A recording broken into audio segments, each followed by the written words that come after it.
ఈ భూ ప్రపంచంలో ఎవరైనా ఎప్పుడైనా ఎక్కడైనా ఈ మాట పలకగలిగారా? దేవుని స్తోత్రం చెప్తా. యేసయ్యే పలికిన మాట ఏంటో తెలుసా? నిన్ను స్వస్థపరచు యెహోవాను నేనే. స్తోత్రం చెప్తా. హల్లెలూయా. మనము స్వస్థపడిన తర్వాత గుడ్ బై చెప్పేసి వెళ్ళిపోతుంటాం. అరే, పెన్ను పడిపోతే ఆ పెన్ను తీసి మన చేతికిస్తే ఆ ఇచ్చిన వాడికి మనం ఏం చెప్తామండి? చెప్పిన వాళ్ళన్నా చెప్పిన పోనా ఏం చెప్తారు? థ్యాంక్ యూ అని చెప్తారు. అవునా కదా బాబు? థ్యాంక్ యూ నాన్న అని మనం అప్పు చెప్తూ ఉంటాం. అంటే వాడు ఇచ్చిన దానికి రుణం ఉండకూడదని ఆ సహాయానికి మనం కృతజ్ఞత తెలియజేస్తూ ఉంటాం. దేవుని స్తోత్రం చెప్తాం. కానీ దేవునికి నువ్వు ఎక్కడిస్తున్నావు కృతజ్ఞత? 57వ అధ్యాయము 19వ వచనం చదవండి. యెషయా గ్రంథం త్వరగా.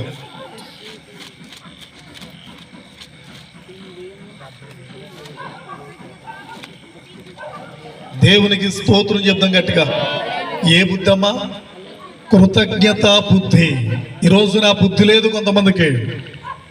సహాయాన్ని పొందుతామే గాని ఆ సహాయాన్ని అనుభవించేస్తాం గాని తిరిగి ఇవ్వాలి అనేటువంటి ఆలోచన. అరే, నీకు దేవుడు ఎలాగైతే సహాయం చేశాడో నీ చేయి కూడా పరులకు నువ్వు సహాయం చేసే మనసు నువ్వు కలిగి ఉండాలా. స్తోత్రం చెప్తాను. హల్లెలూయా. నువ్వు ఆ సహాయం చేసినప్పుడు సహాయం చేసేవాడు మర్చిపోవాలి. సహాయం పొందిన వాడు మాత్రం ఎప్పుడు జ్ఞాపకం ఉంచుకోవాలి. కానీ ఈ రోజులు అది లేదు. సహాయం చేసినోడే జ్ఞాపకం ఉంచుకుంటున్నాడు. కొందరుడు మాత్రం ఆయన ఎలా చూసాను అలాగే అస్సలు గుర్తులేదు. నిజంగా మనిషి అంటున్నాడు అంటే సహాయం చేసేవాడు మాత్రమే ఏం చేస్తున్నాడు? నేనంటాను, సహాయం చేస్తున్న నీవు మర్చిపో.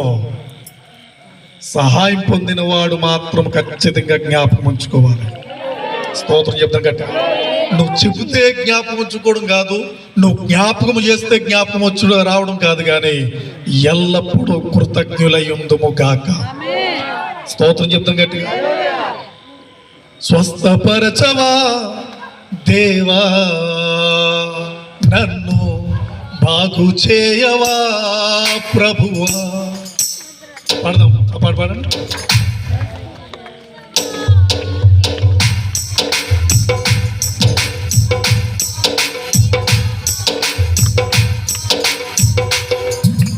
తల నుండి అరికాలు వరకు స్వస్థత లేదయ్యా, బాగు చేయమని కోరే అర్హత. అవే తల నుండి స్వస్థత లేదయ్యా, బాగు చేయమని కోరే అర్హత. దేవునికి స్తోత్రం చెప్తామా? హల్లెలూయా. నీ పాదాల దగ్గర ఉండవలసిన నేను, నీవు చేసిన కార్యాలు నేను మర్చిపోయి నీకు దూరమైపోయానయ్యా. ఇప్పుడు నువ్వు నన్ను స్వస్థపరిచావు, నన్ను బాగు చేస్తావు నాయన. కానీ నీ యొక్క సన్నిధానంలో నేను ఉండలేకపోయాను. మరలా నాకు వచ్చింది రోగం, మరలా వచ్చింది నాకు దుఃఖం, మరలా వచ్చింది నాకు వేదన. అయితే ప్రార్థించే అర్హత నాకు లేదయ్యా. స్వస్థపరచు ప్రభువా అని అడిగే అధికారము నాకు లేదు నాయనా. నీవు ఒకవేళ లేకపోయే అలా కూలిపోతున్నావేమో, నువ్వు ఎన్నిసార్లు అడిగినను దేవుడు చేస్తాడు. స్తోత్రం చెప్పండి గట్టిగా. ప్రియమైనటువంటి దేవుని జనాంగమా, దేవుని బిడ్డలారా, దేవుని ప్రేమ ఏంటో నీకు తెలియదు. దేవుడిచ్చే ప్రేమ ఏంటో నువ్వు అనుభవిస్తే తప్ప. అందుకంటాడు, యెహోవా ఉత్తముడని రుచి చూసి తెలుసుకొనుడి. ఈ రోజున యాపిల్ ఉంది, లేకపోతే ఏదో ఒక నారింజ ఉంది, అది నేను తిన్నాను. నేను తిని అమ్మా ఈ పండు ఎలా ఉందో చెప్పు అని అంటే వెంటనే వచ్చే సమాధానం ఏంటి చెప్పండి? నీకేమైనా పిచ్చి పెట్టిందా? నువ్వు తిన్నవాడివి నువ్వు చెప్పాలి, కానీ మమ్మల్ని అడుగుతావేటి? తిన్నవాడే చెప్పాలి అంటారు. మరి ఈ రోజున మేము తిన్నాం, మేము అనుభవిస్తున్నాం, కార్యాలు పొందుతున్నాం. అందుకే యెహోవా ఉత్తముడని తెలిసింది. దేవునికి స్తోత్రం చెప్పండి గట్టిగా. ఆయన ఉత్తముడని మేము ఎరిగాం కనుకనే మరణానికి కూడా భయపడం. ఎందుకు అనంటే మరణానికి భయపడేవాడు యేసును ఎరగిన వాడే భయపడతాడో, యేసును ఎరిగిన వాడు మాత్రము మరణానికి భయపడు. బ్రతుకుట క్రీస్తే, చావైతే లాభం. గడిగ ధర స్తోత్రం చెప్దాం. హల్లెలూయా. పాటలు పాడతామండి, పాడే ఆ యొక్క అర్థం చేసుకోకుండా, లేక ఆ పాట తగ్గట్టు జీవితం ఉండదు. పాట పాడేస్తుంటాం, బ్రతుకుట నీ కోసమే మరణమైతే నాకిక మేలు, బ్రతుకుట నీ కోసం మరణమైతే నాకిక మేలు, సిలువ వేయబడినానయ్యా, సిలువ వేయబడినానయ్యా,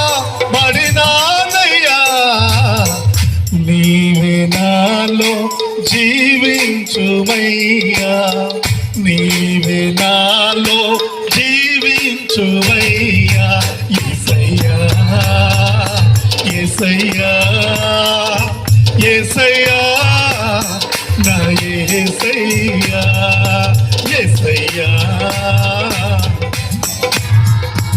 ఆమేన్. నా యేసయ్యా.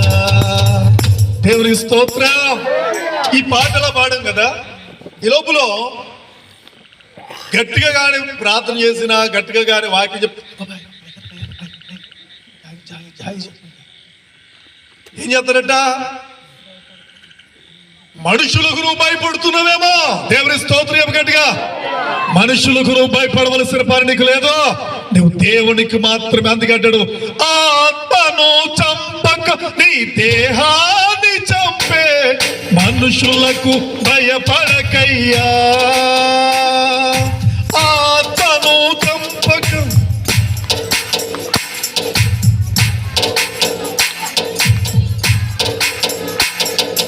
ఆత్మతో పాటు నీ దేహాన్ని చంపే దేవునికే, దేవునికే. దేవుని స్తోత్రం చెప్పండి. ఈ రోజున దేవునికి భయపడకుండా మనుషులకు భయపడుతూ ఉన్నారు. మనుషులు ఏం చేస్తారు, నువ్వు బాగుంటే ఏడుస్తారు, నువ్వు లోగుల మీద లోగులు కడుతుంటే ఏడుస్తారు, నువ్వు చెడిపోతే నవ్వుతారు. దేవుని స్తోత్రం చెప్పండి గట్టిగా. హల్లెలూయా. ప్రియమైనటువంటి దేవుని జనాంగమా, దేవుని బిడ్డలారా, ఎవరి కోసం నువ్వు ప్రయాసపడుతుంది, దేనికోసం నువ్వు ప్రయాసపడుతుంది? మనుషుల కోసమా, దేవుని కోసమా? ఈ రాత్రి దేవుడు మనతో మాట్లాడుతున్న మాట ఏంటంటే, మనుషుల కోసం నువ్వు ప్రయాసపడకు, నిన్ను పుట్టించిన దేవుని కొరకు మాత్రమే ప్రయాసపడవు. గట్టిగా నేను స్తోత్రం చెప్తా. నీకు రక్షణను అనుగ్రహించింది దేవుడు అండి, నీకు స్వస్థతను అనుగ్రహించింది దేవుడు, నిన్ను బాగు చేస్తుంది దేవుడు, నిన్ను పెంచి పెద్దవాడిగా చేసింది దేవుడే. నమ్మిన వారి దేవుని స్తోత్రం చెప్తా. హల్లెలూయా. ఇశ్రాయేలుకు తెలివి లేదు, నా జనులు యోచించరు. కారణం ఏంటంటే, ఎద్దు తన కామందు నెరుగును, గాడిద సొంతవాని దొడ్డి నెరుగును, కానీ నా ప్రజలకు ఏమి లేదు. దేవుని యొక్క సన్నిధానంలో మనము దేవుని మాట వినగలుగుతున్నామా? దేవుని అడుగు జాడలో ఉండగలుగుతున్నామా? దేవుని తట్టు మనము తిరగగలుగుతున్నామా? దేవుని స్తోత్రం చెప్తా. ఇలాగే ఒక దగ్గర వాక్యం చెప్తా ఉంటే ఒక ఆయన వచ్చాడు నా దగ్గరికి. వాక్యం చెప్తుండగానే మధ్యలో ఆపి, పాస్టర్ గారు మీతో నేను ఒక మాట మాట్లాడాలి అన్నాడు. సరే నాయన, మరి వాక్యం చెప్తున్నాను నేను. ఇప్పుడు వాక్యం చెప్పి అయిపోయిన తర్వాత మాట్లాడొచ్చు.